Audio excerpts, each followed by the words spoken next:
বরফের সাদা চাদরে ঘেরা নীল হ্রদ, পাশে পাহাড় আর সোনালী গাছের সারি। শীতের প্রথম ছোঁয়ার অপূর্ব মেলবন্ধনের সৃষ্টি হয়েছে সুইস পাহাড়ে। ভ্যালাইস ক্যান্টনের পাহাড়ি গ্রাম অ্যারোলায় স্থানীয় সময় মঙ্গলবার সকাল থেকেই দেখা মেলে মৌসুমের প্রথম তুষারপাতের। প্রায় 2000 মিটার উচ্চতার এ গ্রাম জুড়ে তুষারে ঢেকে যায় সোনালী লার্চ গাছগুলো।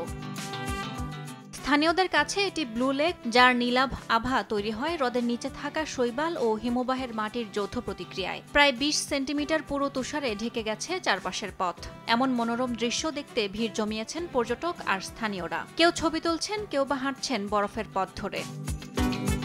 শীতের আগমনী বার্তা নিয়ে যখন সাদা তুষারে ঢেকে যাচ্ছে পাহাড়, তখনও রং হারায়নি শরতের শেষ লার্চ পাতা। সেই সোনালী রঙের ছোঁয়াতেই আরো উজ্জ্বল হয়ে উঠেছে হ্রদের নীল জলে প্রতিফলিত দৃশ্য। প্রকৃতির এমন রঙের মেলবন্ধন ধারণে ব্যস্ত আগত সবাই।